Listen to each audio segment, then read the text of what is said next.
hands to the sky, feel the vibration. Lights in the booth, we run the rotation. Turn it up now, join the nation. Move with the bass, all through information. Hands to the sky, feel the vibration. Lights in the booth, we run the rotation. It's time to join El Gato Nation.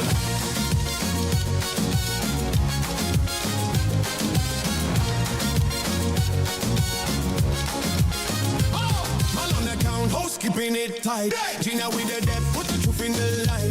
Cat bring the grit, city beat in a stride. Chris flip the room when the sparks collide. Chantel on the line, virtual link in the zone. Love from the screen, hold it down from the phone. Five on the track, one conversation. Pulse of the crowd, welcome to the nation. Move with the bass, whole crew in formation. Hands to the sky, feel the vibration. Lights in the booth, we run the rotation. Turn it up now, join the nation. Move with the bass.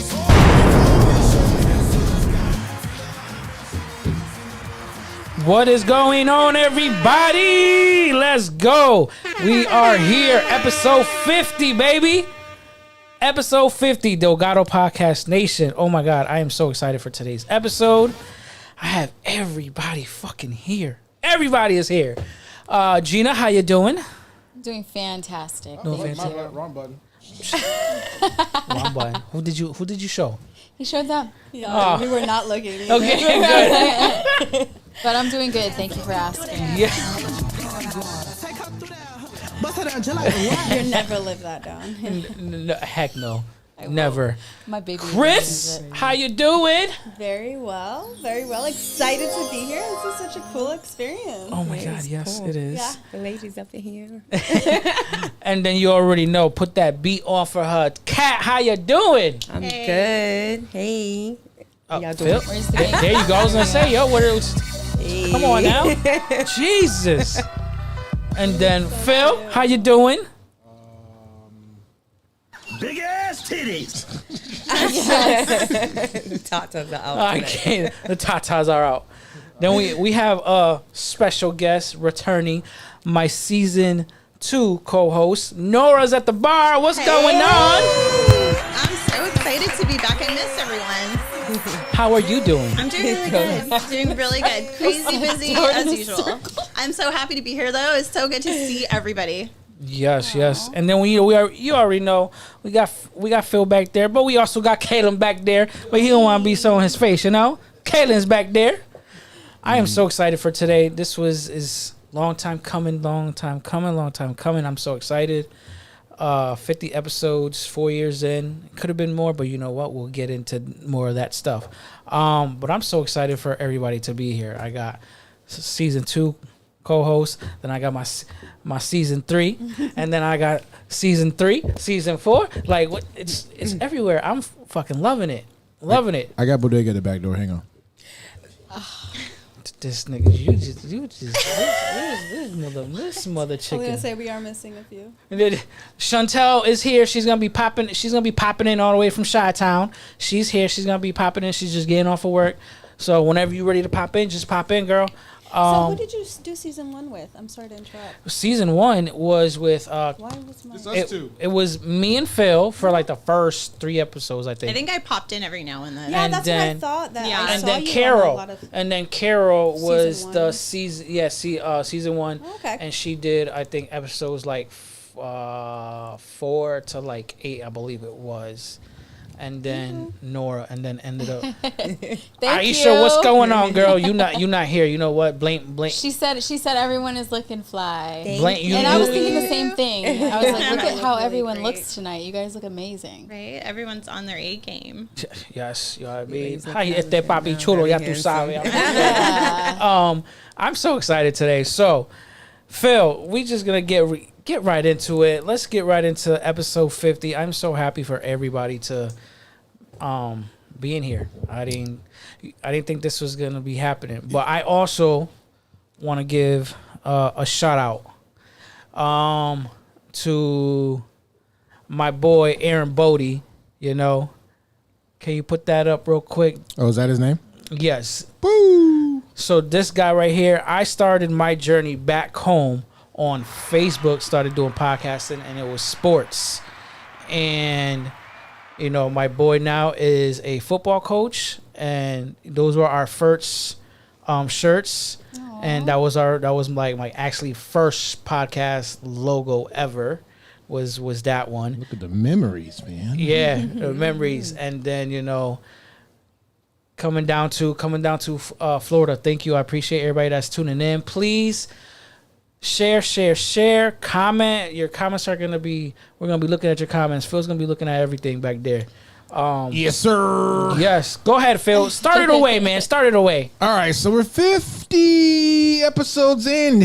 Fun fact, most podcasts don't make it past 10 episodes. Wow. What, for real? Wow. Yep, 96% of podcasts do not make it past 10 episodes, Mal. What? Wow. 96%. That's We're a in the lot. top That's crazy. 4%, bro. So, that's just lot. over 10. That is We're at 50 persistence. episodes. Yes. That's crazy. So that is definitely something to be proud of. So please give a shout out to Mal and his dedication for making it to the big 5-0. But Mal, let me ask you a question, Go ahead. sir. Yes. When you first moved here to Florida, Yep. right, and you decided, hey, I want to do a podcast, right? Did you tell anybody else? Like, what was your reaction when people told you? Well, when you told people that you wanted to start a podcast? The reaction was, okay, so when I came from back home to here and started it, 'cause I was already doing it home, but now moving to a bigger city, a bigger state, and knowing that Florida is like another basically mini LA. Like there, you can network with so many people in the industry, filming, music, podcasting. You network. So I wanted to go on.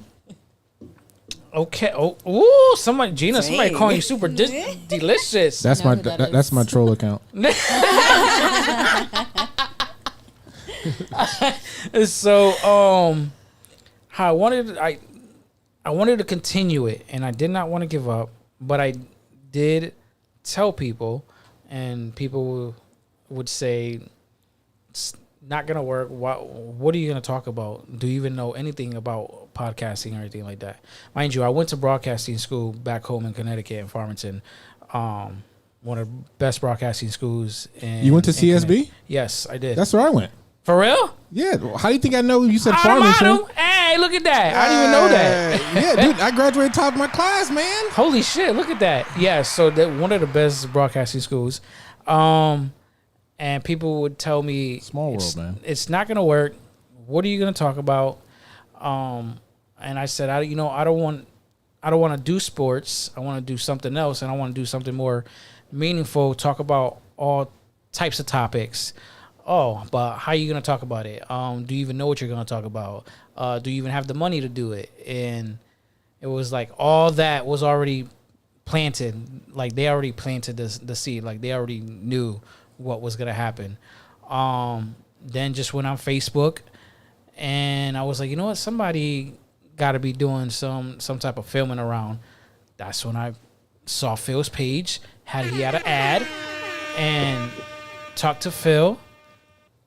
What ad did you see? Was it my Popeye's chicken sandwich ad? No, it was it was the one where you and your other host were doing like the spicy like food challenge. I think it was. Shireen. Yeah, No, one. and Nora's in those videos too. I wasn't there as much as Shireen was, but I was in some of them. So that caught my eye, and then after reading more about you and what you do, I was like, oh, okay, so I got to link up with him. Aww. Linked up with you and DM'd you and everything. Came here for a console, and then the history is in the books. The rest is The rest history, is yeah. it's in the books. That's cool. 4 years later. So let me ask everybody else that question here, right? Okay, we all know, Mal is the heartbeat of the show, but when you guys all agreed to be a part of the show, what was your initial thoughts of the show? I am going to go with the person who's been here the longest, which would technically be Nora. But when Mal approached you, or I think it was me who asked you to come on first. I think, yeah. But after I you think it met was Mal you. the initial time, right? Yeah. What were you, and you can be real, You can be real if you course. had any Of course. doubts or anything. What was your initial thoughts about the podcast? I mean, first I was just excited to do it because it was fun. It was like he seems like a lot of fun, and I get to talk and yap and like whatever. And it was just a good time. Like at first I wasn't really sure like what you guys were talking about. I don't know anything about sports. Like there was a lot of like man talk happening. Outside of that though, I was able to just be myself, throw in my 2 cents, like add my little razzle dazzle personality, and it was just fun. It was a good time. I enjoyed it. All right, let's go with Chris. So, we met, and I guess a little difference between, I'm not sure about everyone else's interaction with Mel. We met at an event actually hosted by Kat. She kind of brought us together. Hey. Yeah. And so we got to talking, and we have a lot of similar drive and career goals. And so that's really what brought us together. And I mean, I've always said I feel like his enthusiasm is infectious. So yeah, I can definitely second Nora on the fact that it's just been a lot of fun. So I think your initial question was like, you know, how was the whole podcasting thing like, you know, what I thought about it going in. I mean, of course, I had just met him. Yes. And he was already like, I have to have you on the show. And so I was like, slow down there, buddy. But, so I have trust issues, though, so that's normal.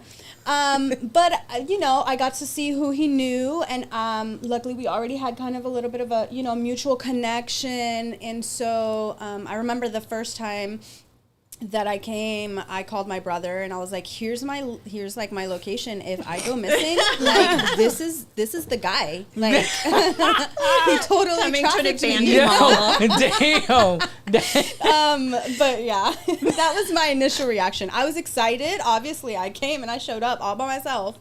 Definitely did. So, but like I said, it's just something about Mel is very infectious. It's very like, you know, this guy really like believes in everything he does. I was like, I want to see what it's about. And so, yeah, that was my initial reaction. Oh, all right.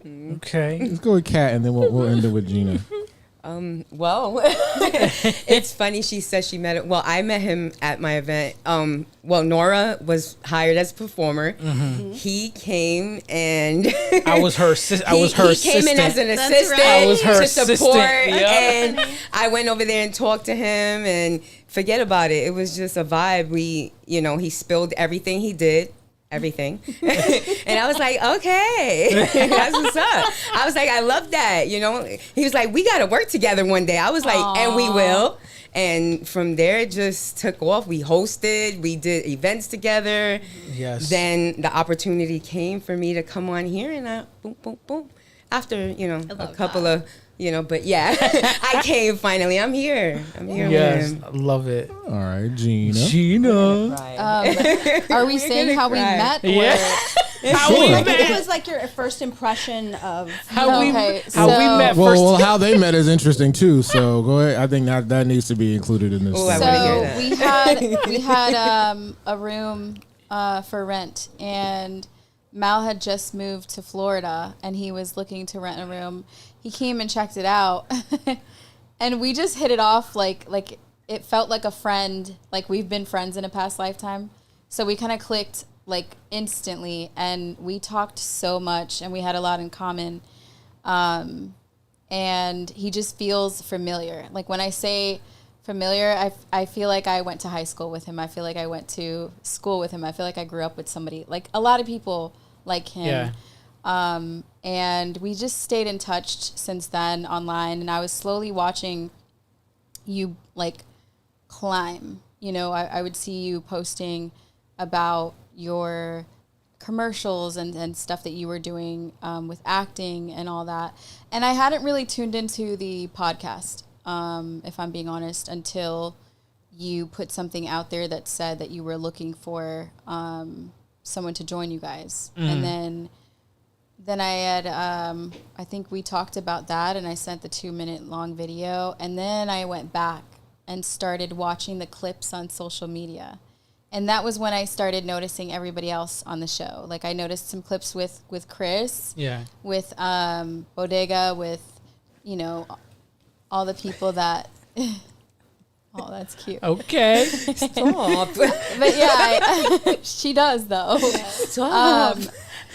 And it was really exciting just to be given the opportunity to get out there, because I had spent a couple years kind of hiding in my house before all this. So No. yeah, and I'm grateful for it. I'm glad I decided to take you up on that. Yeah. So cool. So Yes. real quick story about how I met Mal. Mal, I know he already said it. He saw me in an ad, but I knew that Mal was different than all the other shows that I produce. When we started getting blocked on Facebook, I was like, "Oh, well, this nigga got it." people watching and complaining. Okay, all right, they blocking us now. All right. Real quick. All right, that means we got something going on. So that I figured it out. Then I was like, okay. Let's stick around. But no, man, I love, like Gina said, it felt like I already knew this man for several years. You know what I mean? So it was like, oh, just my homie that I haven't been around for a little bit. Everything was cool. And he was a wrestling fan. So I was like, hell yeah, I need more wrestling fans. Yeah. So I was like, let's do it. So I'm glad to have met Mal. I can say he's one of my closest friends here that I have here in Orlando. I appreciate that. So yeah, Appreciate So yeah, shout outs to everybody. Shout outs to everybody who love the show. And yeah, all right. So going on to the next one. So let's start getting into some internal things here. Okay. We tend to get a little deeper as we go. Yes. That was kind of a good little icebreaker, I guess you can say. So now let's get into some of the topics that we get to be a little bit more emotional and internal, right? All right, so let's start with Nora, because Nora hasn't been here for a while, so I'm going to put you in the hot seat a little bit. Okay. Still streaming. I'm ready. Are we still streaming? Because I was going to say the TV's going on and off. Hold on. Yeah, we are still TV streaming. is doing Okay. something. Is it like dimming? Yeah, no, it's just It's pitch turning black off, and then come but- back on. It's As probably long as the we're still streaming. Yeah, we're still I wish I fine. could see Okay. what was on there. It's probably I the, feel You're out of good. the loop. You look good. You You're look good. great. it's probably the Yeah. HDMI cable. Yeah, my bad. All right. Go I'm ahead. ready. What you got for me? Uh-oh. Okay. Uh-oh. Everybody shows up when they don't feel like it. Mm-hmm. Right? Can you give me a moment where you showed up, but you didn't really feel like doing it, but you kicked ass by doing it anyway? Oh gosh. Literally every day of my life. Every day of my life. I mean, I have 3 kids. I have a full-time corporate job. Every single day, there's a multitude of things that I do not feel like doing. Whether I just got off of work and the last thing I want to do is cook dinner. The last thing I want to do is have to clean something. Even the stuff that I do with you guys, the shows and all of the extra things. There are so many times where my heart wants to do them, but my body and my brain is like, I'm exhausted, I'm tired. Mm-hmm. But so the Love Show, actually, the one that we did here in the studio. Oh, yeah. That was a huge labor of love. It was an idea that popped into my head, and I was like, now I have to do it. And it just, against all odds, we pulled it off, and it was probably the best show I've ever done, and I'm so incredibly proud of it. But yeah, pretty much every day I feel like I have little talks with myself where I have to encourage myself to get things done. But honestly, at the end of the day, I feel really proud of myself because I honestly kick ass as a mom, as a corporate worker, as an entrepreneur. I feel like I kill it in everything I set my mind to, even though I'm exhausted all of the time. I understand completely. Yeah. All right, so let's go and move on down the line. Gina. So, any moments where you showed up, but you didn't really want to, but you kicked ass anyway? I have to piggyback off of her answer because I was just talking to my close friend about this.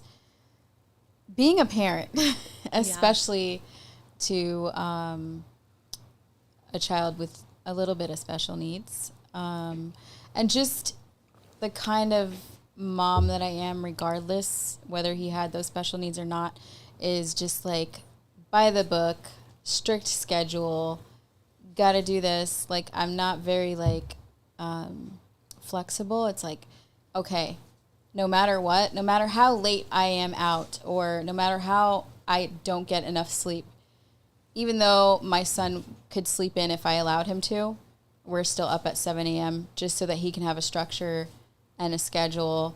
And especially with special needs, he needs that schedule and that structure, and sticking to just that. And I know that that might not seem like a big deal, but there are days where I'm like, I miss being able to just sleep in and fuck off.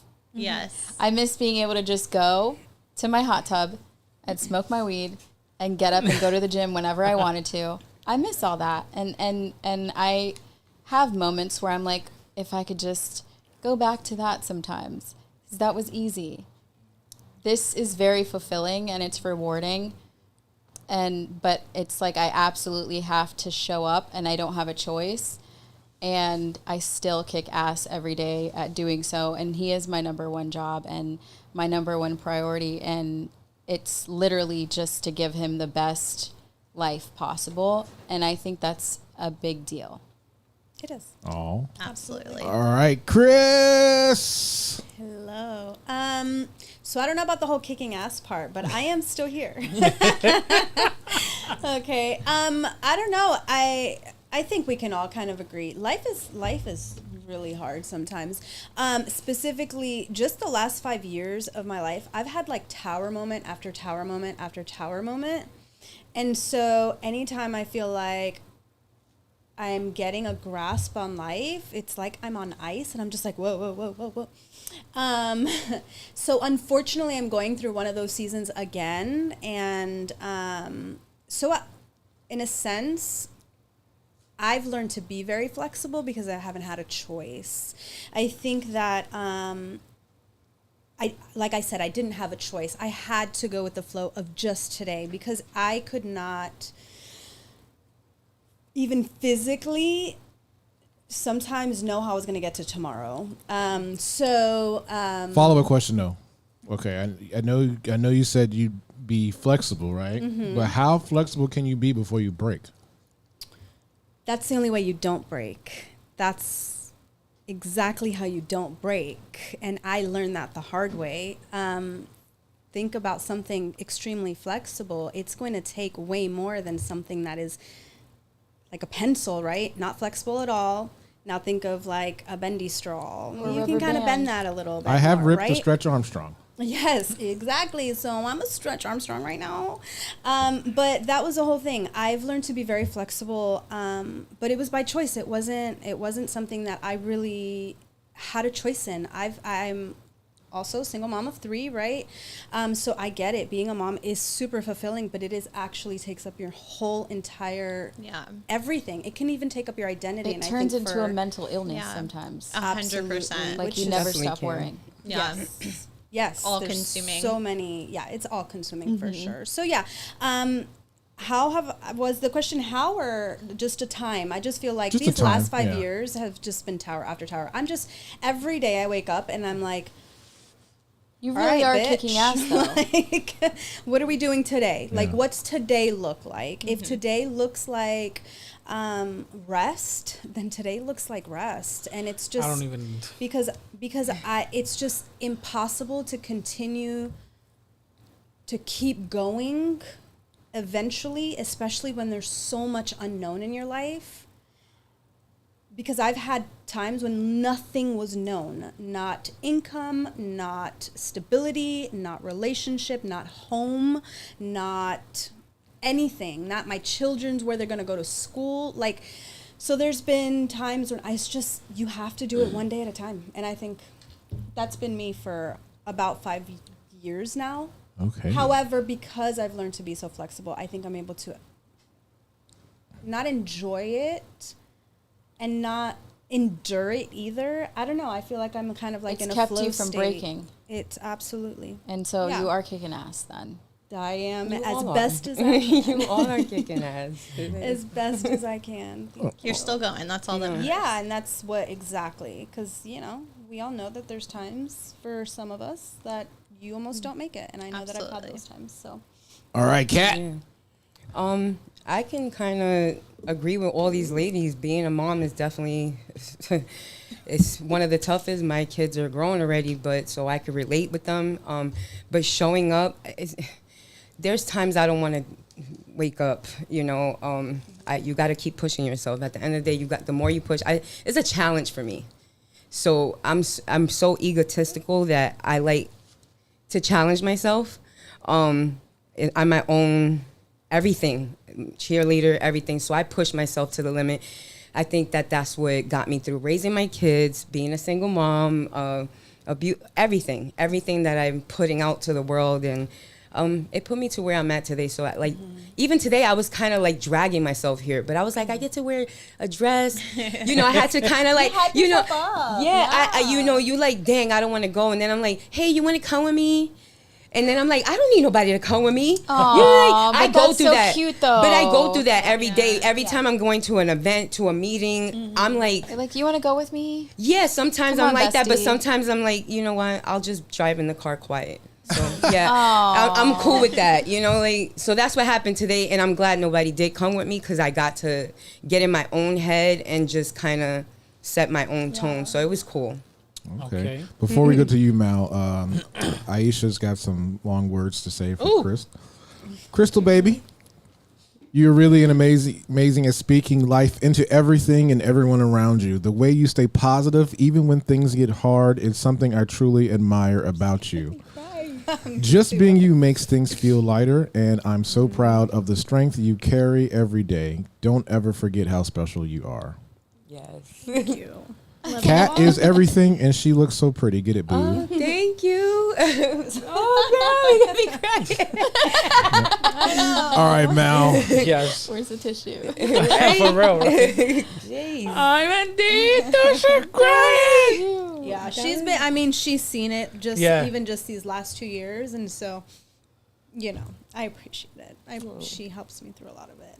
Oh, see, Aisha, this is why you need to be. Geez, for me, it was. I don't sleep. I don't sleep. I only get 4 hours of sleep. Literally, when I literally from here. And guess what I do when I go home? I'm on that laptop and I'm writing, and I continue writing. All the successful people in the world are like that, though. And I think I've been like that since I love you, boo. Thank you. You and Stop should have been here. But I love you guys.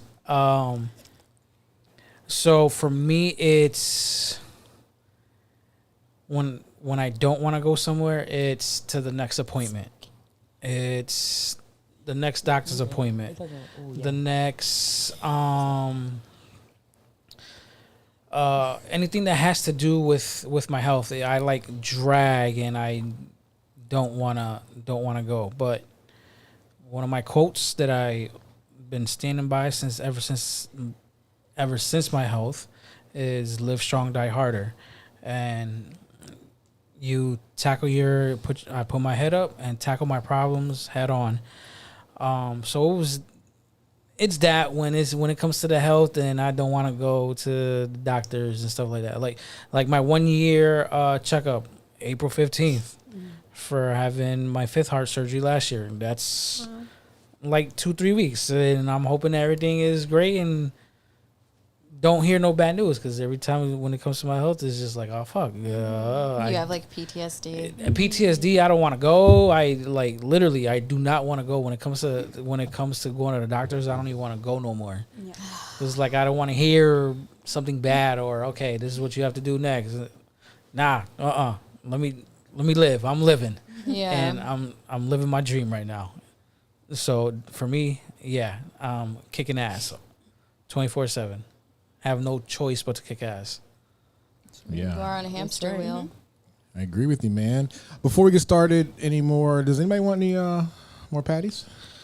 I'll save some for Say after. I couldn't even eat one. But you don't want to see me eating on Y'all don't want Yeah, mine. we not I about to eat can't on get the camera. patties right now. Let me just say them. They fire. They patties good. are There's no so cute way to eat crummy. those. I know. There's no way that it's not going to end up Yeah. all over our laps. Yeah, for real. That's it after the show. So just a shout out to Tandoori Roti Hut. over here in the mall with us. Thank you for the Oh, patties. they're Yes. so good. And the you. oxtail And that oxtail sauce, sauce? we need the secret ingredients to that paste. That's Because I want to drink it. Yes. She says she want to drink it. What I the want heck? to bathe in that oxtail sauce. Okay. She said, I babe. want to do things Now with she going that to me. oxtail. Definitely gonna have to have one after the show. That's crazy. I need it. I mean, it's good though. Have you Okay. tried the oxtail sauce? I could not. Y'all want me to be on here like the milk last night? it's okay. We can we we good. can, we can No. film Chris is Gina here. bathing in it on the after hour show. I'll definitely have one after the show. On the definitely. after hour Yes. show, we can do that. All right, so Go ahead. Do a mukbang. doing a podcast, a lot of people see the finished product, right? They see that we go live. They see, they don't see the preparation. You know, 'Cause they don't people see the think it's production. Exactly, people think it's easy. So what's something? I hate when they say that. What's something that looked easy on, and this is mainly directed at Mal for the most part, but what's something that looked easy on camera, but was actually very hard to do behind the scenes? And then everybody else can answer, but this is more directed at Mal, Mr. Actor, sir. I would say.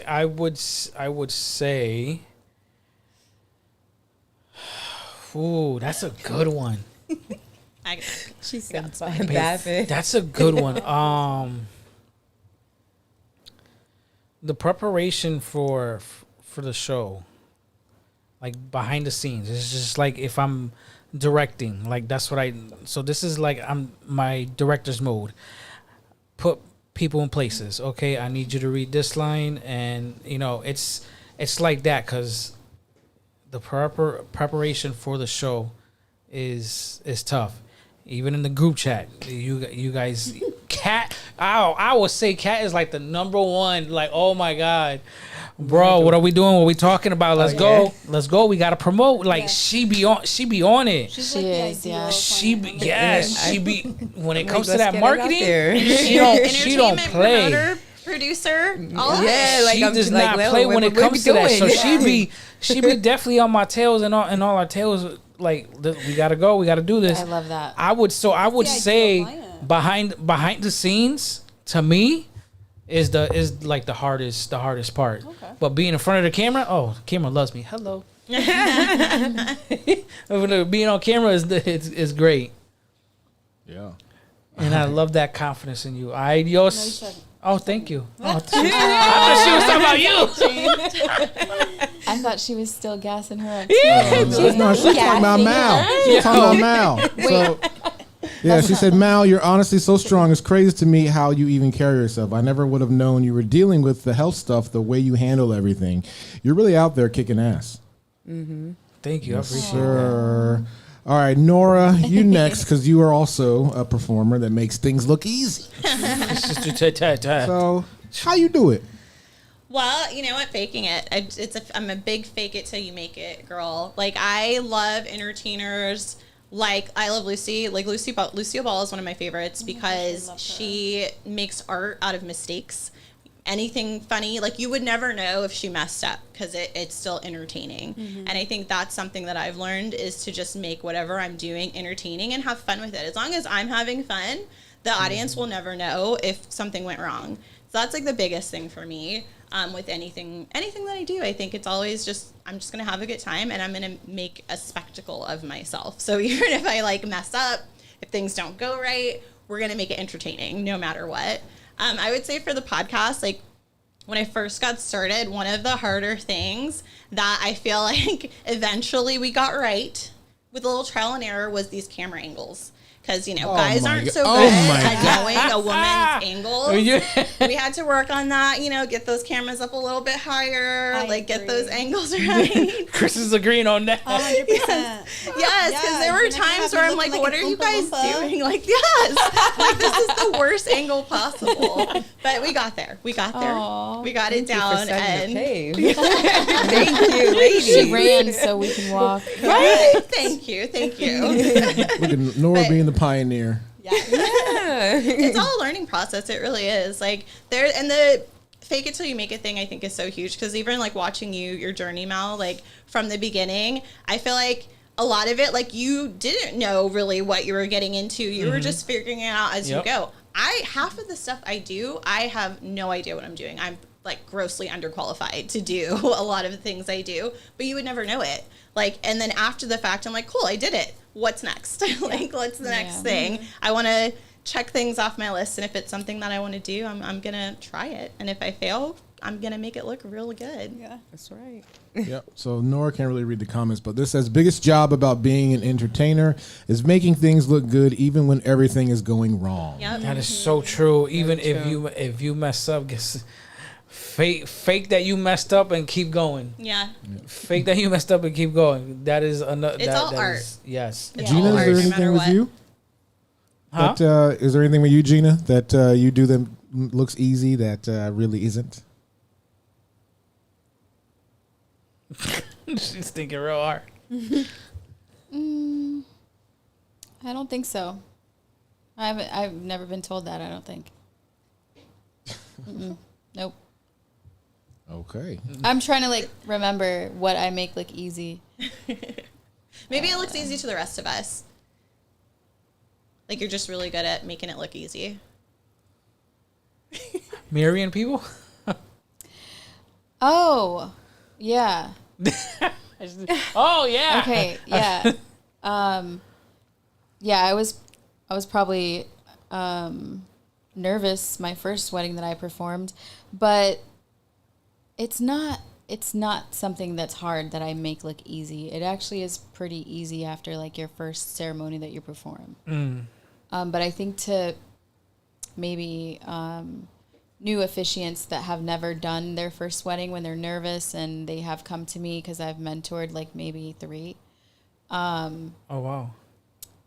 They are of course going to be nervous because they've never done a wedding before, but once you get the hang of it and you start and you've done a few and you know that they're structured very similarly, then it does look and become very easy. In reality, it becomes very easy, like quickly, as long as you get enough weddings under your belt. Yeah. Okay. And Okay. enough practice. Chris and Kat.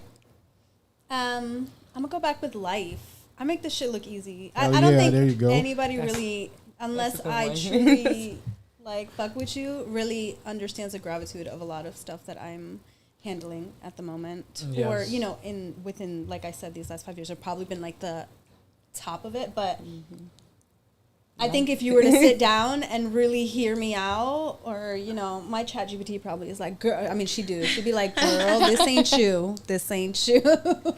It's not that you're failing at life. I'm like, thank you, Lucy. Thank you.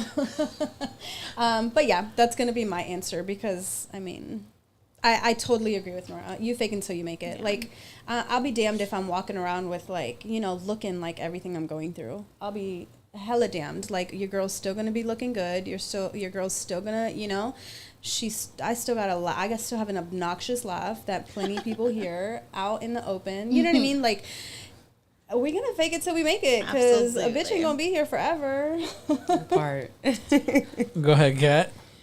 Same shit. Every day. Every day's a struggle. Every day is just faking it, kind of putting that hat on. And that's what I do in everything I do. Producing, putting shows together, putting teams together, having a team, looking for a team. Without your team, though, but you have to be like the biggest pretender, right? Yeah. So you have to be like at the top. So that hat has to be the biggest.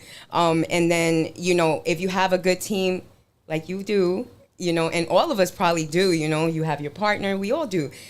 It makes us feel at ease, and it helps me. I know that for sure, because if I didn't have the right people around me, it would not look at you. Yeah, it would not be that easy. You know, I think once you have the right setting, the right rhythm, and you just listen. Half of the shit I've never done.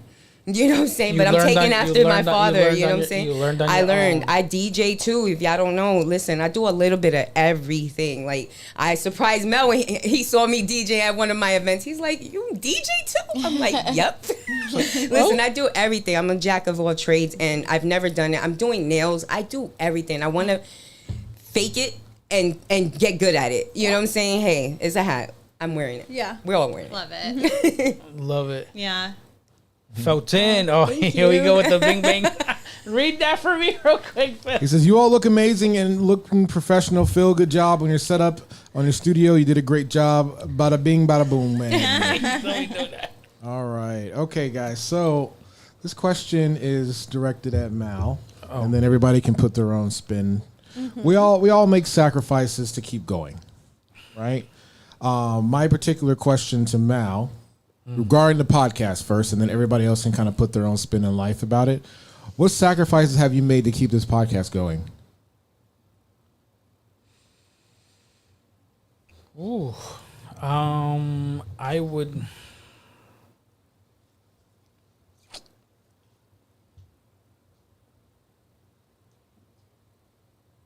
I would say spending the money. Your money, your time. I would say spending the money. That was my sacrifice. No matter what, spend it. This is what I want to do. This is my career. Falls into filming. So no matter what, if I don't have it, guess what? I'm spending it on filming, spending it on podcasting. That's what I'm doing. And I would say that would be my biggest, definitely sacrifice. Was if I have it and I had to pay something, and for me, this is my baby, this is my passion. I'm gonna spend every dime I got on it. So that's my answer, Phil. Okay. Kat or Chris, you guys got a situation where you've sacrificed to keep something going? The way you said that, I know.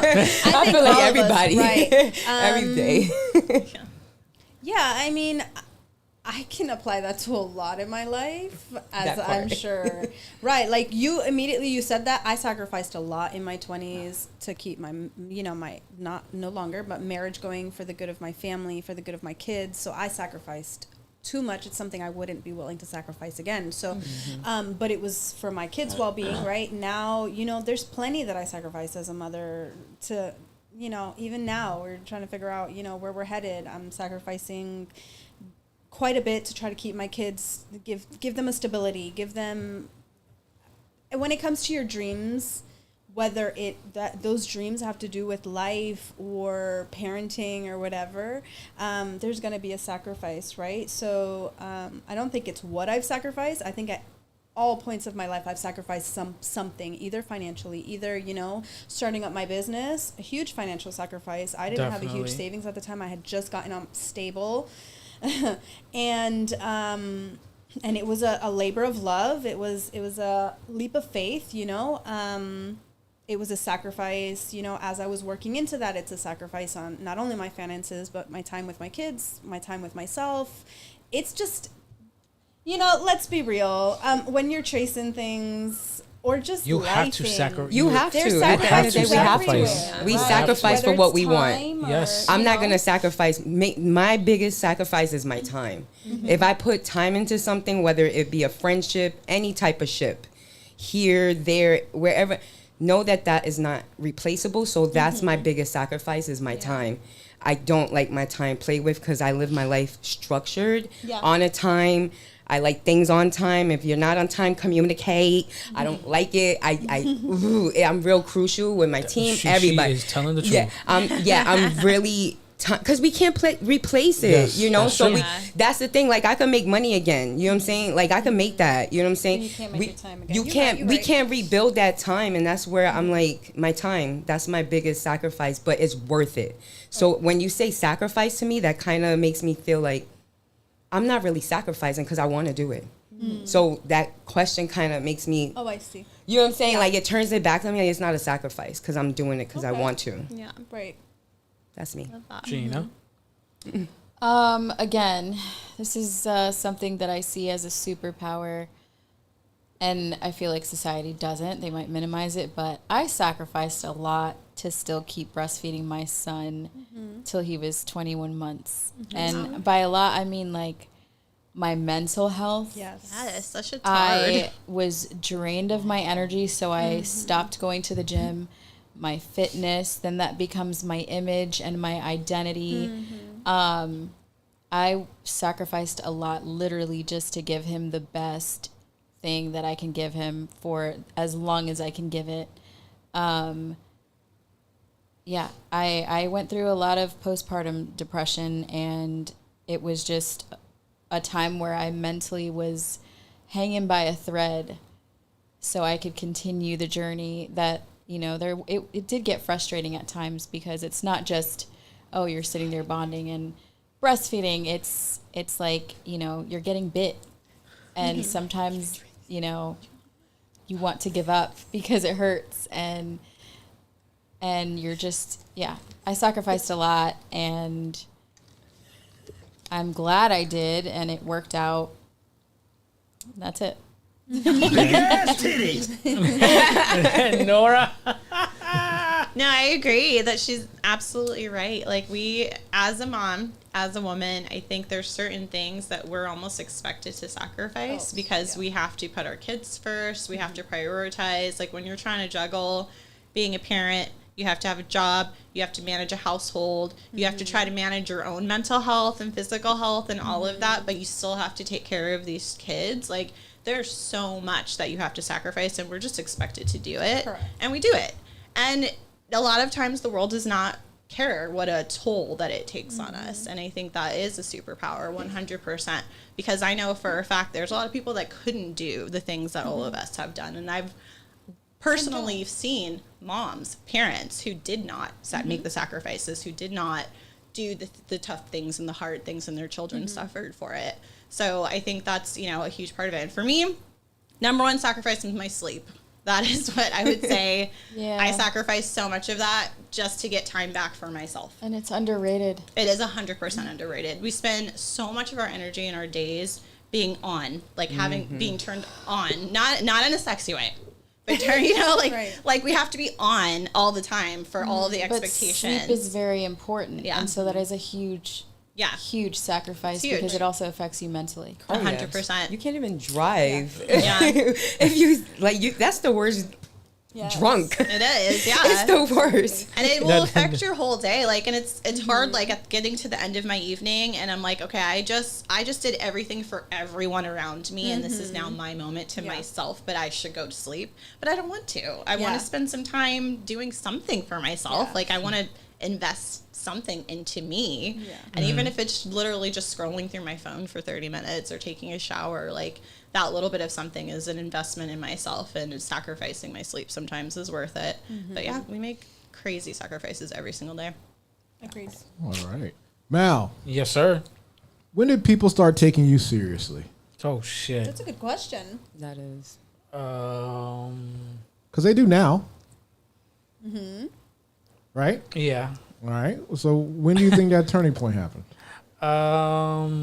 I think really that turning point happened. I would say probably after like my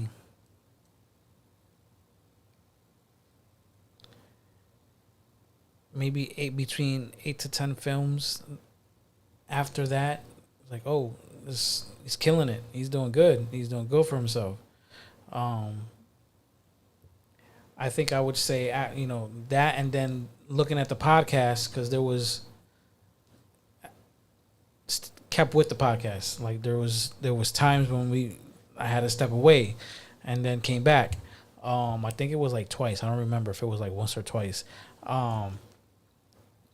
But I don't think people after all my health and everything, I don't think.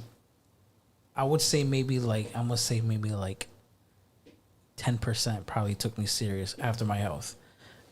Everybody and all 90% still didn't take me serious. So yeah, and then moving down here and then just going after and chasing my dreams and then like showing what I'm doing. I think that's when people started taking me serious. Gotcha. Like I was talking about it, but I was also being about it at the same time. There So you go. yeah. All right, girls, you guys want to chime in? When did Yeah. you? When did you? I was My question is gonna when did you start taking Mal serious? That was gonna be my question. Yeah, To no. yes. Like I said, after I met Mal, when he was looking to rent a room from us, he didn't end up renting the room, but I stayed in touch and I was able to watch him from a distance because we didn't really communicate too much, but you would tag me in everything still. Yep.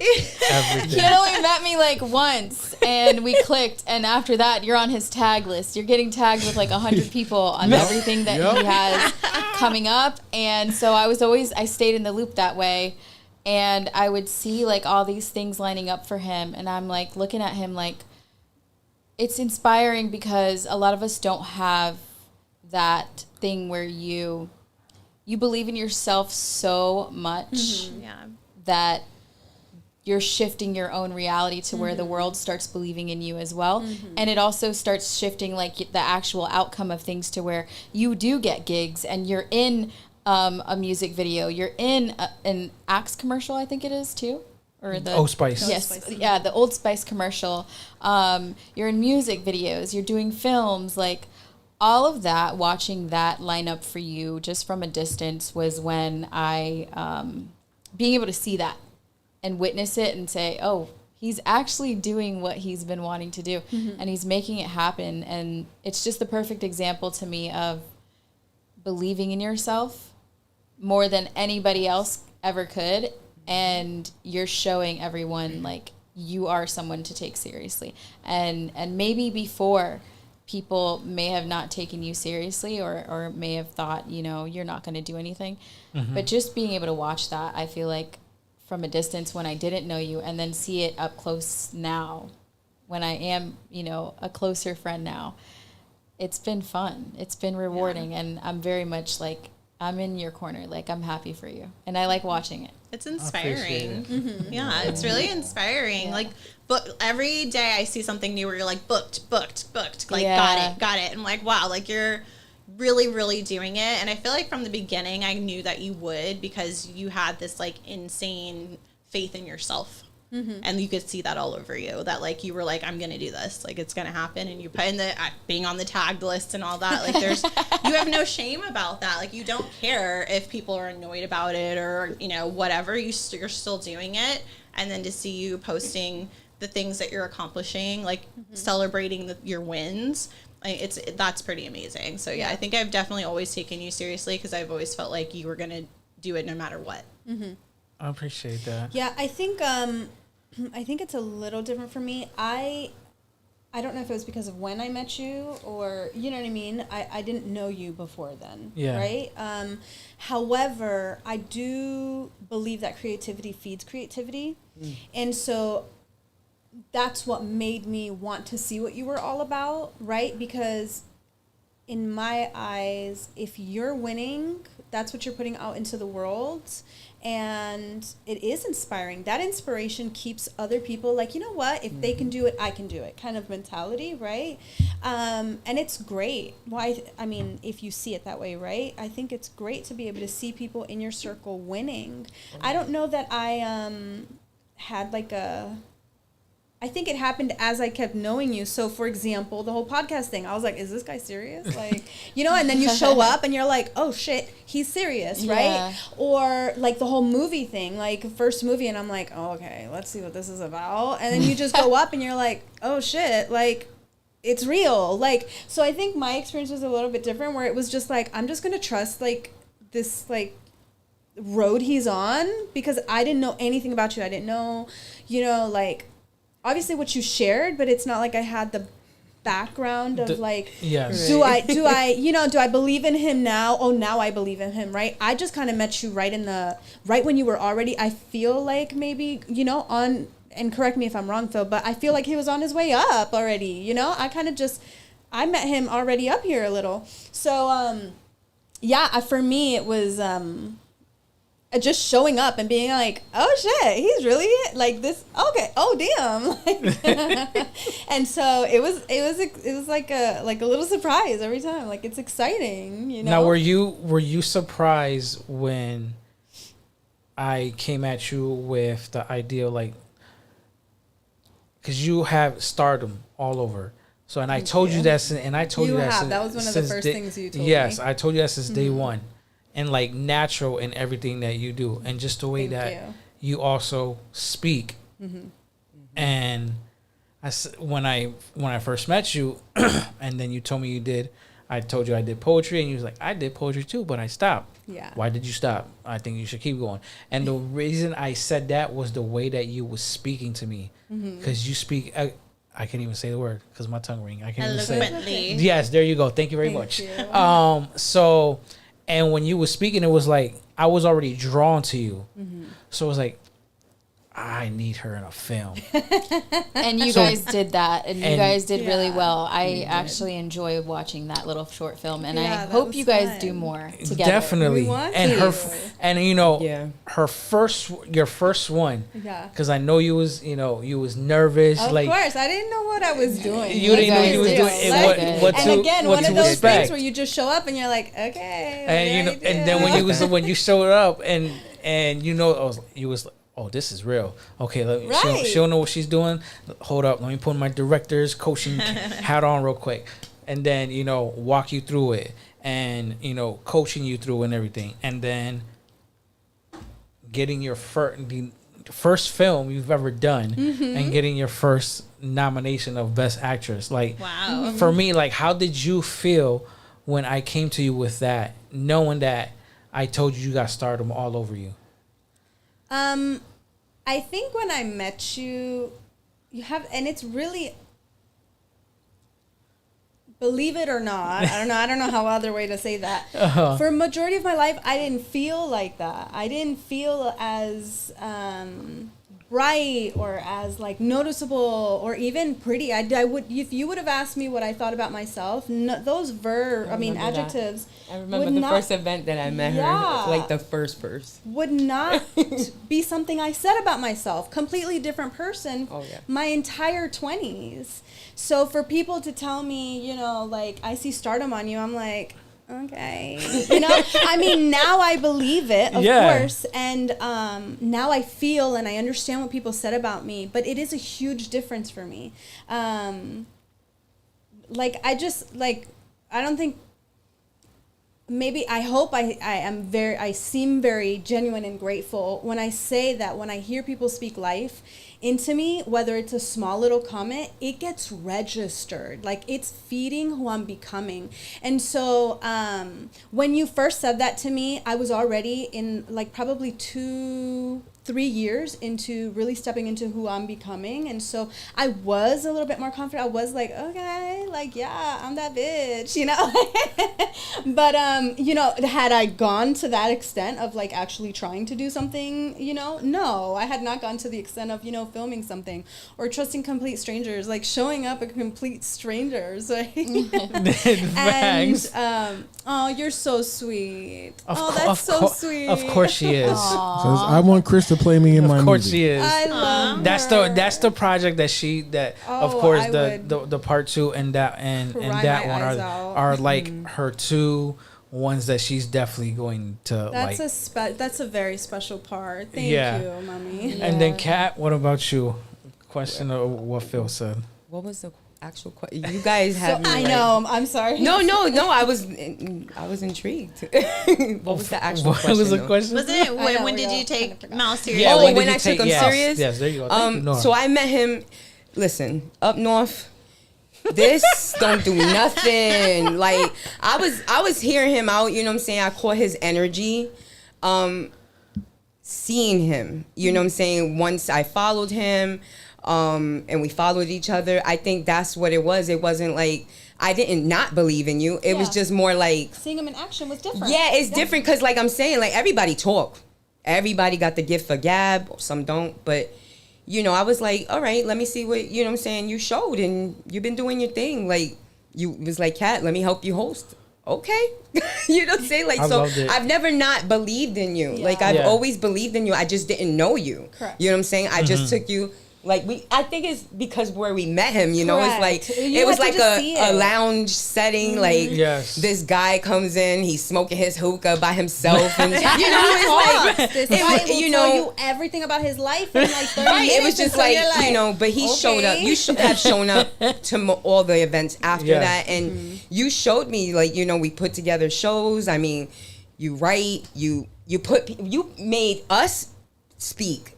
I wasn't planning on talking. She wasn't planning on talking. I We remember recited that. our Yes. poems because of you. So That was the first time I had performed my poetry in front of people all of us, ever, Oh, first wow. of all. it was crazy. And I had just started writing again, maybe like a year before that. And that's what we had talked about. Yes, and I told you, I said, go up there. You should go up there. Yeah, he I I know. should She go was over there. like, that. I she was came like- up to me, and no, I think it was your homegirl that came up to me, the one with the braids, and she was like, "Hey," I was like, "Girl, heck yeah, let's go, let's do it. Tell her to do it. Let's make her do it." Yeah. She was like, "But she don't want to do it." I was like, "Let's do it."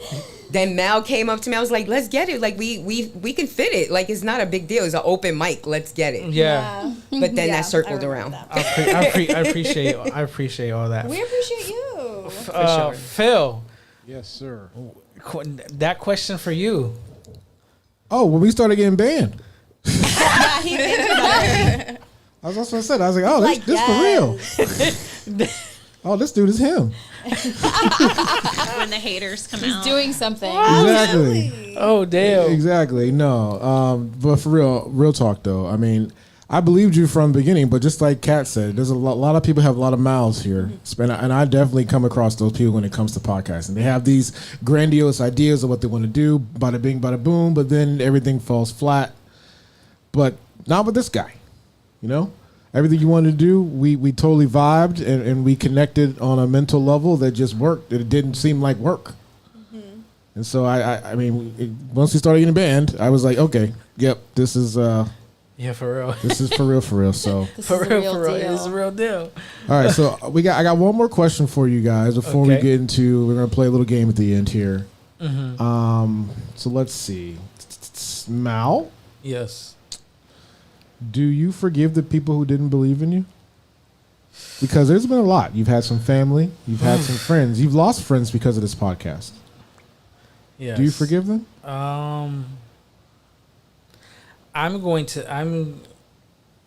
Because Mal's a grudge holder. I ain't gonna lie. Mal will be holding some grudges, We don't know. We had to coach him. even on if they're it. stupid. We had to. We all been on him. We were on you. We've been on you. Yeah. So. I'm going to have to say, before all this, no. And then just keeping at it. I would say yes, because now it's like that was another fuel.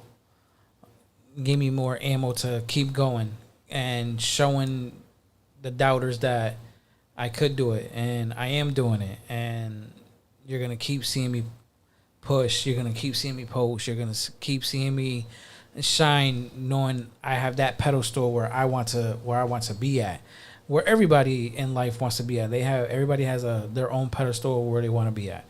But I'm not done, and I'm gonna continue. Wake up every day. I don't care how less of sleep I get, and I just keep pushing and I keep doing it. And but now I don't really pay attention to the negativity anymore. It's just like, all right, what it is, and I just keep going. But when I see, if I get fucked over or if I see that negativity about me or something like that, then I just put them in that no shit category. I ain't worried about you, and I'm gonna keep moving. That's how I see it. Chantel's chiming in. Chantal! She says, I'm proud of you, Mal. I've always been his biggest supporter. That's I true. wish him the best on everything he does. I've been the one who was always ready to get in someone's ass. Yes, she has. That is She's 1 always had million your back. percent fucking true, Yeah. and she's not fucking lying. No, she's not. She's not fucking lying, and I appreciate you, Chantel, for being there since We all do. day one. I appreciate all you guys. Yeah, we since all being here since appreciate day one. Chantel. Okay, so I think it's time we play a little game Oh. before we get out here. Okay. Recently, I've gotten more lazy. I don't really want to make these questions anymore. okay. And I've had these products. I've had these products for several years. I just showed Gina Are you on the serious? wall. Yeah, I just showed Gina on the wall all the stuff I had. This is the And so this game we got is called How Deep Will You Go? Chantel, look, we gotta get this game, Chantel. We could do this. We can do this when we go on live on TikTok. And so this is called How Deep Will You Go? It's an actual game, but I literally just pull the cards just for topics for podcast stuff. So Mal gave everyone. How many cards did you give everybody? Everybody got 3. Everybody got 1 confession, 1 icebreaker, and getting deep. All right, so everybody, let's start with your icebreaker, and we're going to start with Nora. So Nora, just go ahead and read the question, and everybody has to answer. Okay. Holy crap. What is a place you need to travel to before you die? That's easy for me, Costa Rica. That's where my family is from, and I plan to die in Costa Rica. Okay. Gina. I've always wanted to go there. It's always gonna be Bali for me. Them huts on the water. It's gonna be what? Bali. I want to be on a hut. It's in the Indonesia, water. Mal. Okay, I'm looking at her. What the fuck you mean? Listen, I've seen talking about enough like the old images gym? of Bali travel that I have to go there.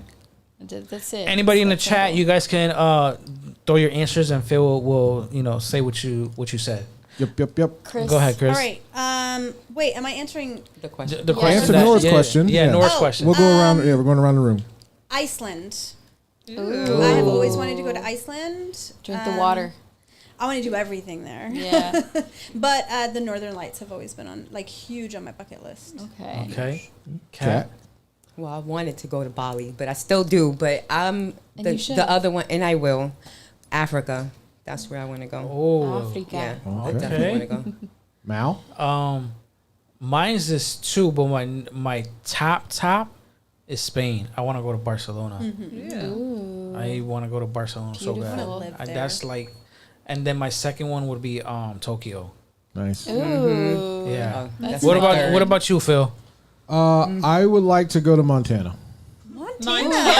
Yeah, far away from everybody, and just not do anything. I don't want self-service. I get it. Just No, get not away. that. He wants to be like broke Get away You're from definitely everybody. not gonna get no Phil- service. So when are we going to Montana, you guys? Because that's right. That's like the I'm closest. Phil. I'm gonna hang out. I'm gonna hang out with like. That's the closest thing. Yeah, let me hang out with like a bison. And just chill with it. Phil, come on. We know you want to go up there and broke back it.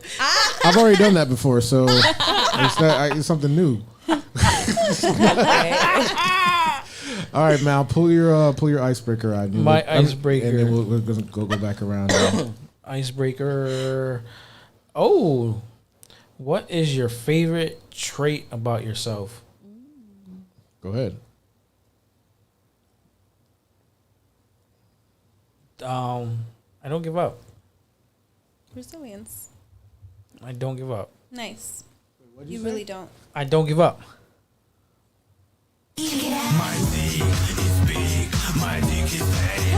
I just heard what it was saying. Phil, the magic bell is. Go ahead, Cat. Loyalty. Is that your song? Me Is that your Magic loyalty. Mouse song? Underrated. That's his Loyalty. dance song. Oh love shit. that. Loyalty. Loyalty, yeah. Loyalty. So underrated, I think. It is. Yeah. I'm loyal to the bone. I really like all of me. Actually, I was just. I But love if I that. had to pick one trait, I'm incredibly honorable. And by that, I mean I try my absolute best to do right in any situation. I understand that, there's black and gray, but I think I hold integrity really highly. Like the way I treat people is I'm sorry, but integrity and the way I treat people with that honorability is the top thing for me. I love that. Yeah. It's like 100% will always be. I have to sleep with myself at night. Angie says she always wanted to go to Greece. Go ahead, I Gina. love Greece. Go ahead. Somebody else says Spain. I really like, and this has always been the same with me, I get what I want. When I want something, I go for it, and I'm going to get it for the most part. Love that. Okay. Yes. Nora? I would say I think that mine is I really love my ability to make other people feel loved. That's a big thing that's for me so is like spreading love and sharing love and making people feel loved and you know just sharing that feeling with people. I love that. Yeah. Phil? My compassion and also my reputation. You know, I just like what Chris said, you know, in this type of industry that we are in, service-based industries, our reputation is more valuable than our price. It's more valuable than our social media. It's more valuable than pretty much every other asset that we have. If we do what we say we do and we do it extremely well, then that is what's going to work. And so I strive to make sure my reputation is impeccable. You can ask anybody that have met or interacted with me, and I'm 90% sure that they'll tell you that I'm a good person. Oh, definitely. 100%. 100%. Kat, read your Except icebreaker. my wife. That's so wrong. That's okay. We always have that one person. Icebreaker. So, what do you find attractive in a person? Oh, that's a good one. I already know what's my answer. Me too. Nah, I'm not a titty girl, but no. I mean, looks definitely, but the most important is the way that someone carries themselves. I need somebody to always be a chameleon. That's the type of person I like to be around. So that's what attracts me. Somebody that could adapt to anywhere, very Blend in adaptable. Wherever we go want to hang out somewhere, that's what attracts me. Like you can, you could get ratchet, you could get, you know. But what we all got here, you know what I'm saying? That's attractive to me. Messing with my brain, you got that labia, that talk. Ooh, yeah, that too. Yeah. Go ahead, Chris. Okay. I think it comes humor. Humor's a big one. That is a big deal. Right? Like That is a big deal. Yes, if I can't laugh with you, if we can't joke, like Humor will take a Humor 2 will and turn take- him into a 20. absolutely, Yes, absolutely. for And then sure. the second thing, I'm sorry, but integrity goes back. It's for me. It's like Of if you course. can't treat people right, I don't care. You could have the world. You could be. You could be Rich. fine, rich. Yeah. You could solve all my problems, but the way you treat people, the Yeah. way you carry yourself in the world, for me is just a big no. It's just Yeah. I'm not even attracted anymore. But yeah, Exactly. Gina? Why does I'm gonna do like Chris. I can't just pick one. I know. But one of the things I've valued lately in connections is when someone is consistent. And obviously, because I'm a sapiosexual, like if I'm attracted to intelligence and someone's ability to intellectually connect with me to where we can talk for like 5 hours and we don't run out of things to talk about and we're bouncing things off of each other and learning different things or just being able to connect on a deeper level. But yeah, that consistency that's so rare nowadays. Okay, Petey. Where someone keeps that same energy that they had from day one, Right. From day and it one. doesn't like shift. yeah, It's just it's top tier for me. yeah. I Okay. agree. That intellectual intimacy is huge. Yeah, Yeah. Nora? that's a big deal for me. Yeah, I definitely can't just pick one, but I would say probably the two that are at the top is definitely kindness, the way that you treat other people, and like having almost like a spirit of servitude, someone who wants to do for others and serve others and is able I to love think that. outside of themselves and be of service to other people, and a great work ethic. That is like, man, if you're somebody who works hard and takes pride in your work, and like that is attractive. so sexy Yeah. for sure. Those two things together, yeah. Okay. For me, sense of humor, because I have a big ass sense of humor, and then the second would be ambitious. Like I need somebody also if the way my brain, the creativity, I need you to be. I need to have some type of creativity, something. So that would be another. Those would be the two for me. Phil, what about you? Yeah. Ew. I need to eat her. What is that? I am triggered. It's so triggering. He said he needed to eat it. I was like waiting for him to say Y'all knew I was gonna say something stupid. Of course. Nah, but just I've been in a relationship for so long. It's so hard to say what I would look for when I have it already. What do you like, I like that you that have answer. in her? Yeah. That's a good answer. Yeah. Let's go. Like what's some traits and qualities that are top Should we tier? record this and send it to her? Yeah. No. No, I like that she's a cheerleader for me, when she wants to be, and that she will hold me accountable when she does. But I do like, I will say this, I do like when others can hold themselves accountable instead That is of, attractive. that is very attractive to me. Accountability is very, because I am not a perfect person, and neither are you. Yep. Facts. None of us. But Accountability is big. yeah. I'm simple. I'm a simple dude. You know what I mean? You just want to eat her. I heard you. I just Chris, go ahead. Read your icebreaker. What's a small insecurity of yours? Oh, shit. That is interesting. Aisha, pay attention. She probably already knows. Yeah. I don't think that I have, like, I know she gets like mad at me because I don't really get jealous. I don't know. Nah, hell no. I ain't a jealous type either or insecure. Fuck that. I mean, don't get me wrong. I'm sure I think What's a small insecurity? Is that the question? Small Yeah. insecurity. Yeah, what's the small You don't have any small insecurities about yourself? I think I have learned to like embrace even like the dark parts of me. Okay. I know what I'm working on. I know, but I don't feel that I'm insecure about any part of me. I mean, if we're talking physical, I got a mom belly, but like there's days where I'm like, girl, that's voluptuous, and other days I'm like, They call that a Greek goddess. correct, exactly. Oh my gosh, Isn't it Aphrodite? Aphrodite. There we Yeah. go. So like I can't even say that it's insecurity that's always in my head. If we're talking That's physical, why it's small.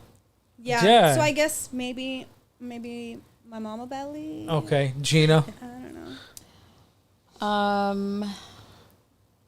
Small insecurity.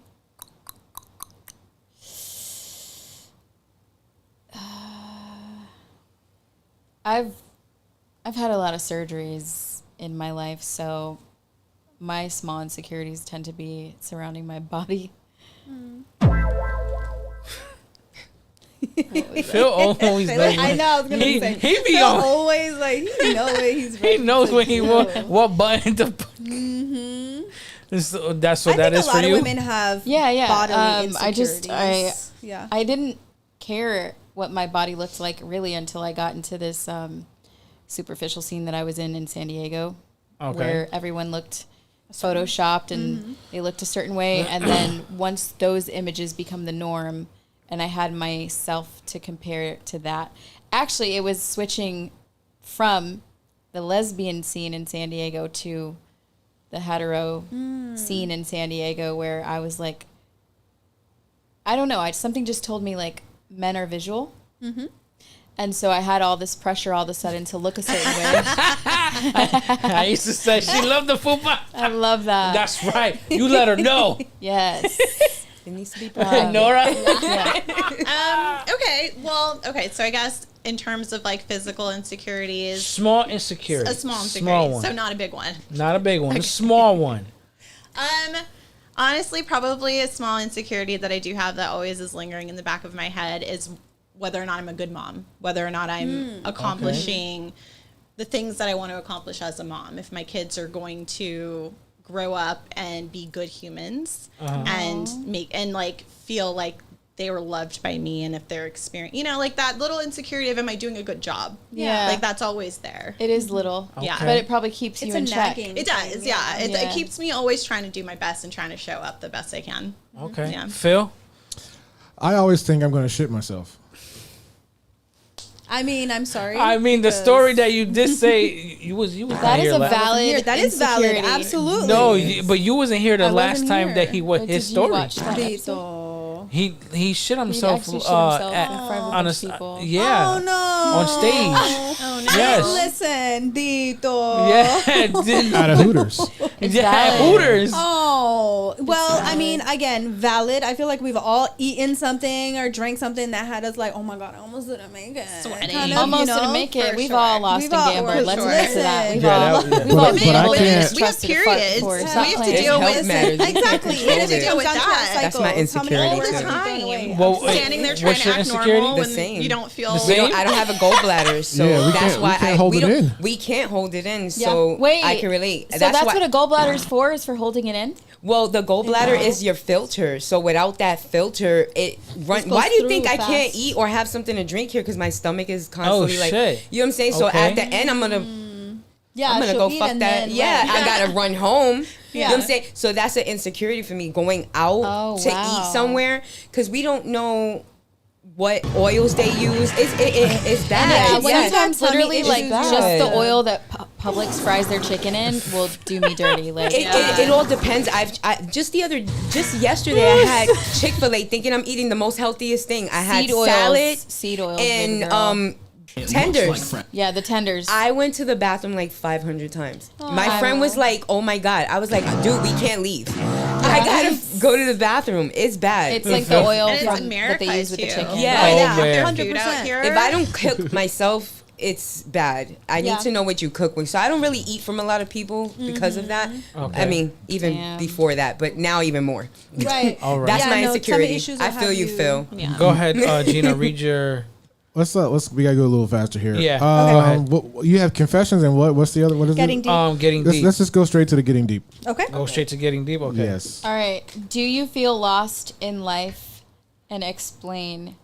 I used to. I used to. Like there was probably a 3-year period that I spent a lot of time alone and celibate even. And figuring things out. I felt lost at that point. Now I don't. Now I feel very aligned. I feel like where I'm at is where I'm supposed to be. I get a lot of confirmation of that. I get a lot of signs having to do with that. I feel like what's happening right now is what's meant to happen. I feel like I'm learning lessons in real time and I'm fulfilling my soul contract. I feel like everything that is happening to me, good and bad, is supposed to happen. It was gonna happen. Yep. And so that doesn't make me lost. I feel very much in alignment with where I'm meant to be. Okay. That's Nora, a good go thought. ahead. That's beautiful. I'm sorry. Repeat the question again. Do you feel lost in life? Explain.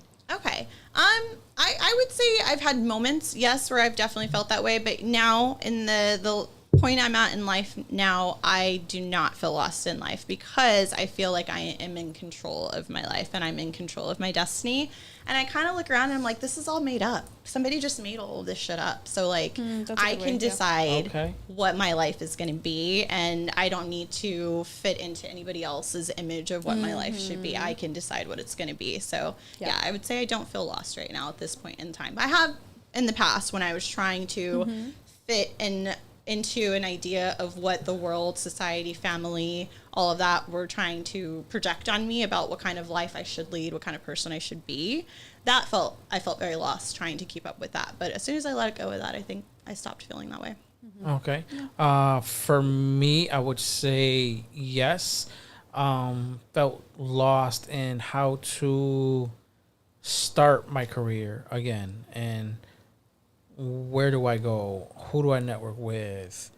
And once that all came into place, then everything fell into place and it's just been going up from there. So yes, I'm in control of my own destiny and my own legacy. Good. That's right.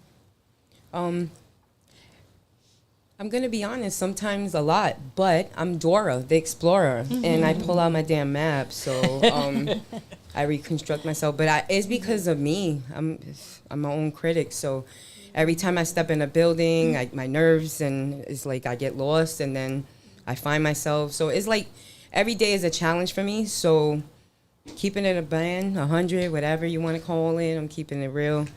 Every day I have that struggle, lost feeling, but I know I step into who I am, and I know.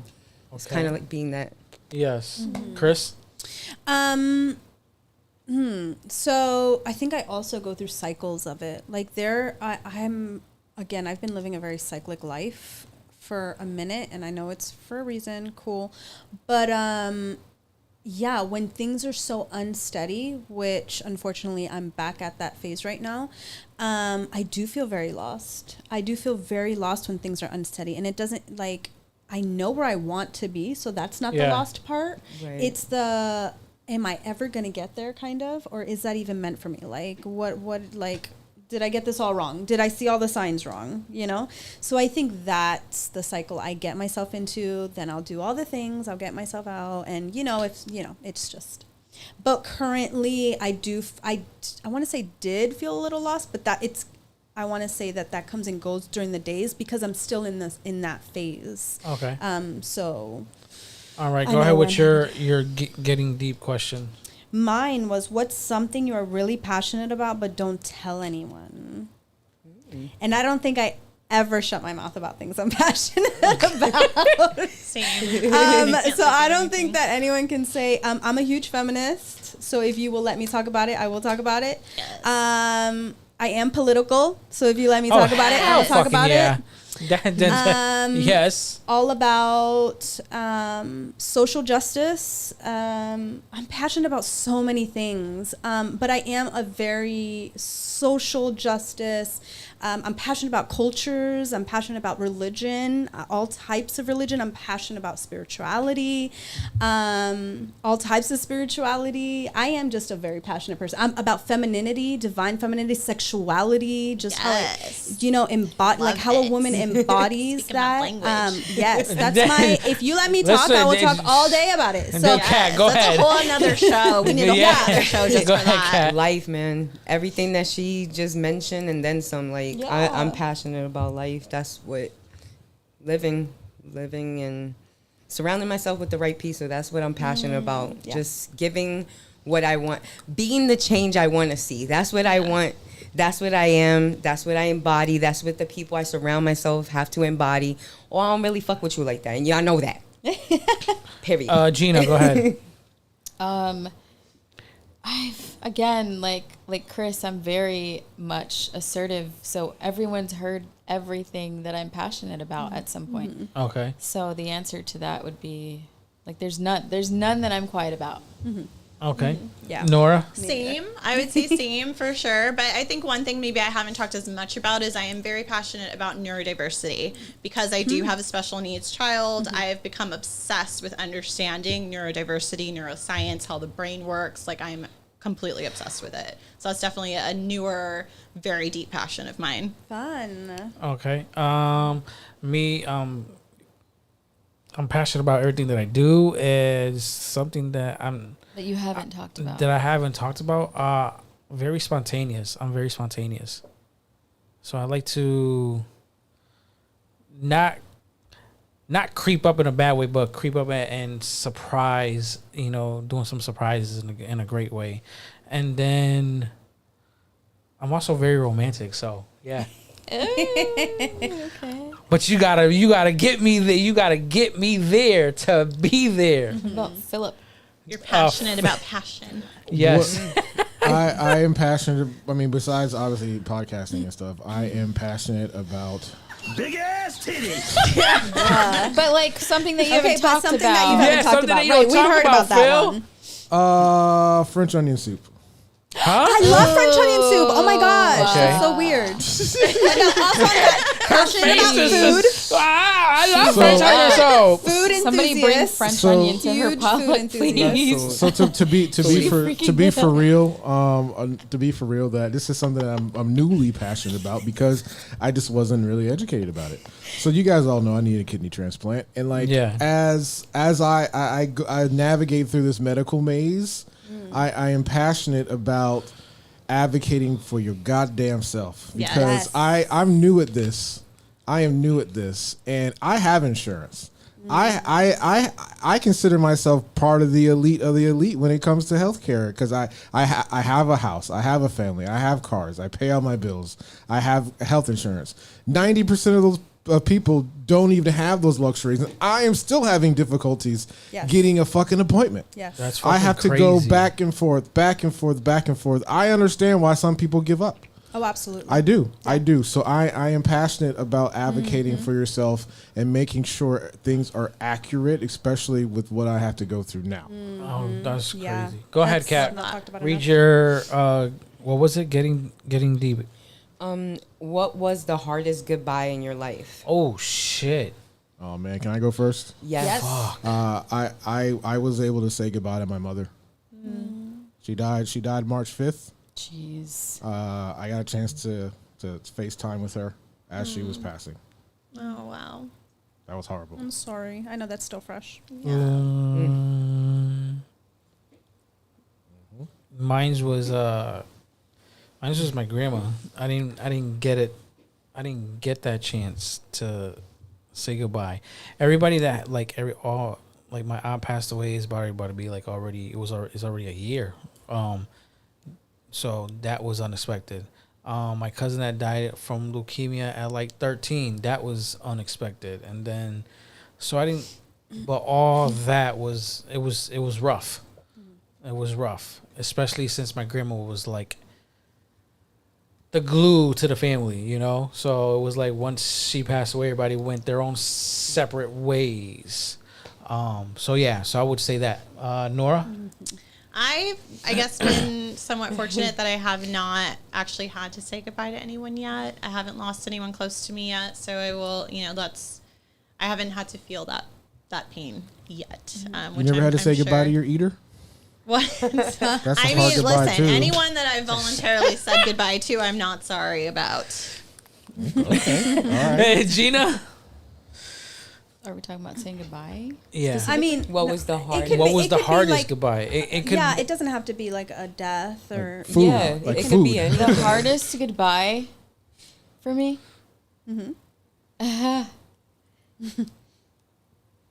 Smoking weed, I miss it. I miss it every day, and I like the smell of it, and people do it all I the hate time the around fucking me. smell of it. And it was like crack for me. I can't And stand the smell I of miss it. how laid Smoke back weed I every was when I was doing it. Why did you but, quit?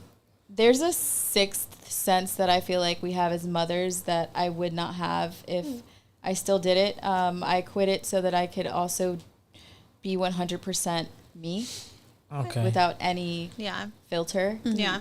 And it made me have my panic attacks way more often because it would bottle up the daily anxiety and then it would just like suppress it and then it would come out in panic attacks. So Cat?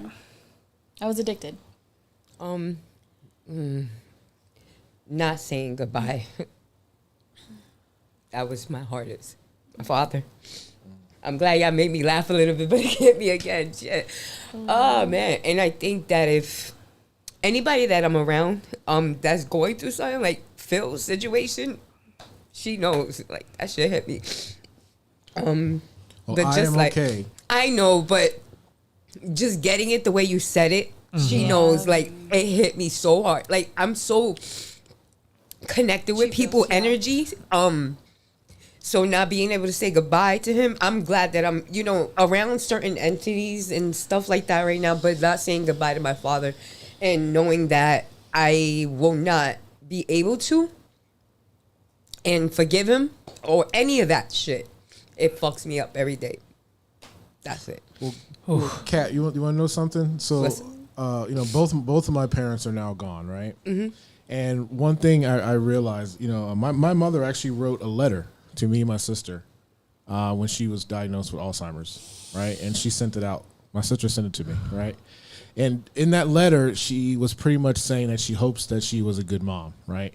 And you know how your parents are always say that they're proud of you? Mm-hmm. I was driving. I realized like I'm actually really proud of both of my parents because as we get older, we are going through the same shit that they had to go through. You know what I mean? As we raise our children. Right. And we as children didn't realize the shit that they had to go through until we are now going through that. Yeah. And It's a cycle. our best goal as parents is to make sure your children are okay. So I felt okay because I knew that my parents' goal was met. Both of them. Yeah, that's deep. I just know that I don't got that because his last words to me was, "You ain't never gonna be shit." So, that was the last thing I got from my father. We argued. So just kind of like, I don't want to get too emotional, but that's where it's at. Like, after his death, a lot of truths came out, and not being able to sit with him, and even with his mental, as my book continues, y'all will understand, like, I'm not a product of my childhood. My parents were. And it's unfortunate that I wouldn't be able to tell him that, but I'm sure he's looking down at me. I Well, feel he his knows. presence. I'm taking after him in certain things. So that's where my thrive is. That's where I'm at. You know what I'm saying? I want to show not even my kids anymore. It's about my grandkids more so now, to show them, to be better for them. And that's where I'm at.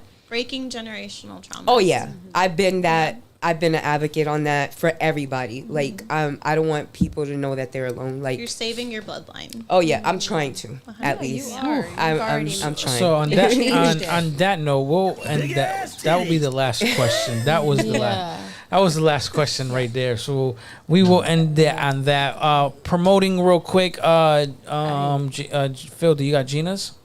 Yeah, so Jeannie, you want to give us some context before I put it on the screen?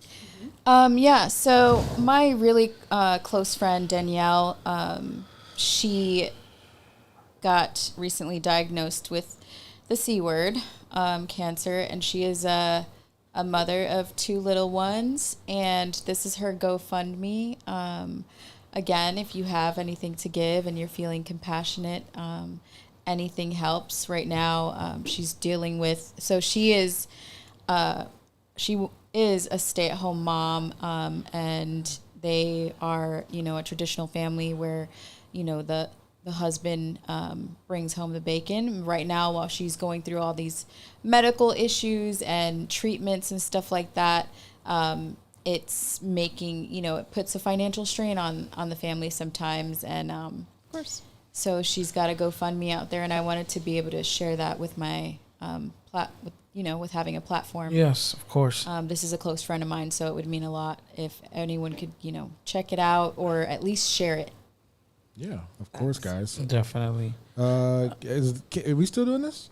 Oh yeah. Yes, yeah, that's this week, right? That's Yeah. this Friday. This Friday. Is our first Friday that we're doing. I actually nailed the contract with this venue, and doing a lot of different. I can bring artists, please, like, holler.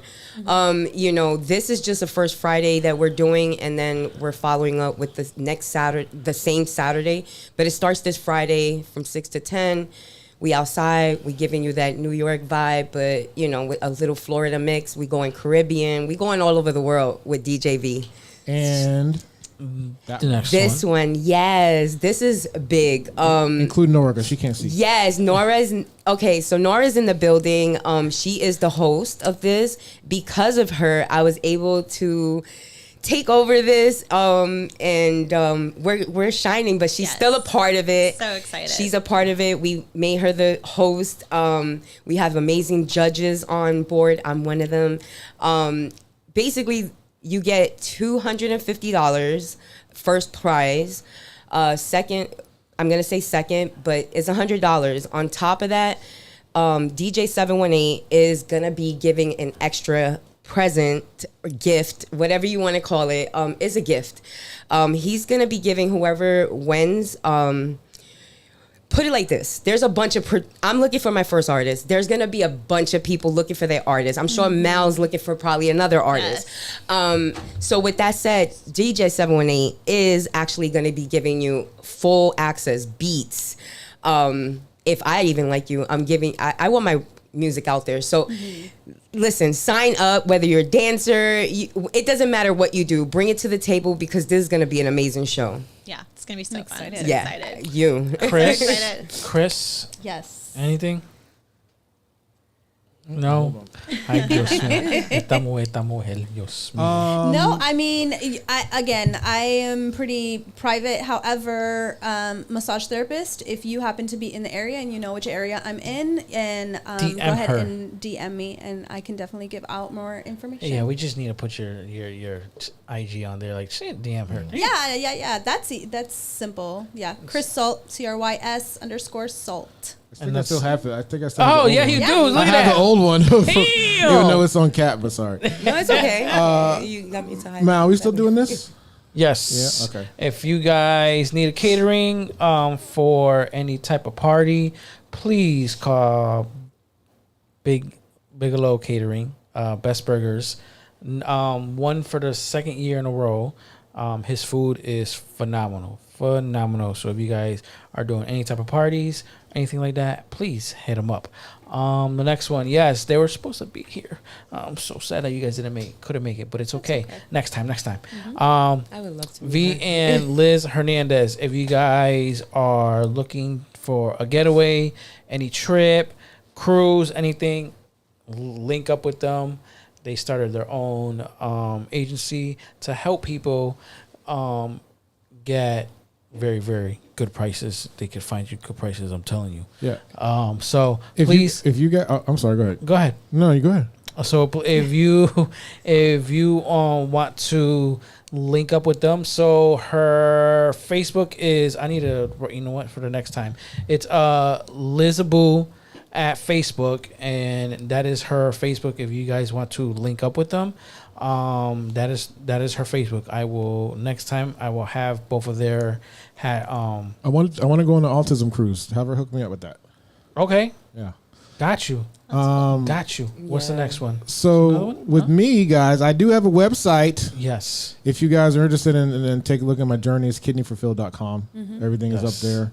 I did just post a video on my social media about Kaylin and I. We took a trip yesterday to Largo, Florida. We documented the whole thing. I did get a hold of my former radio family. I called them. We did 3 segments they had me on the air? Yeah, it was about 3 segments they had me on the air. We talked about my kidney, my what's going on, and they promoted it and they blasted it everywhere. The appointment to Largo, Florida was 3 hours long. The process, like I mentioned earlier, it's weird, man. This is first. I've never needed a donor before, a transplant before, so they pretty much interrogated me. I was in a room with a bunch of different people, all coming in and asking me the same questions over and over and over again. I don't know why. Jeez. But they take those catch you in questions something, I and then they guess. go review my case to a board to decide whether or not to put me on a list. Wow. That's crazy. Pretty overwhelming, but you I have have to to- do that for every single hospital agency. Just to see, and then that's wild. Yeah, so that's why I say you need to you need to advocate for yourself. So, but Yeah. if there was a process to where if I could bypass that, is me finding a living donor.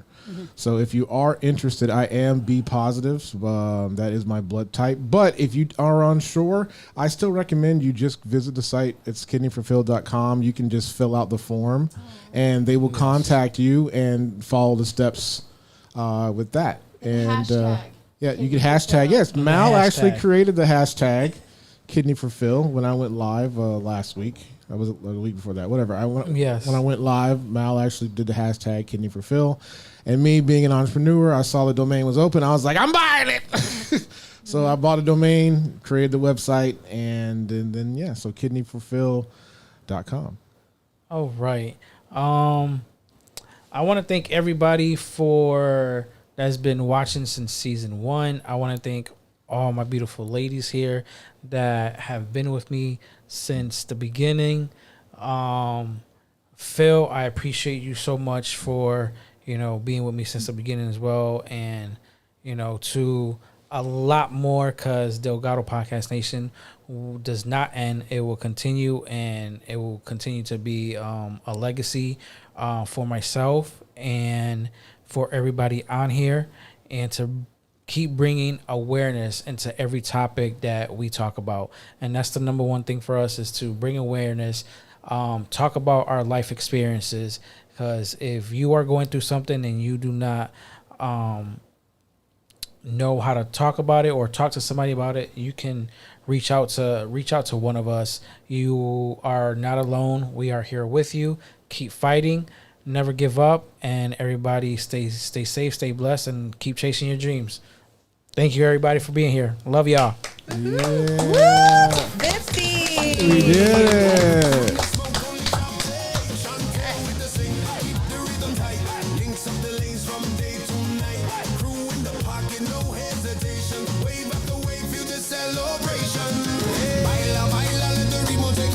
Toda la familia, corazón and soul. Turn the light low, feel the confirmation when the beat drops. Welcome to the nation. Move with the bass, whole crew in formation. Hands to the sky, feel the vibration. Lights in the booth, we run the rotation. Turn it up now, join the nation. Move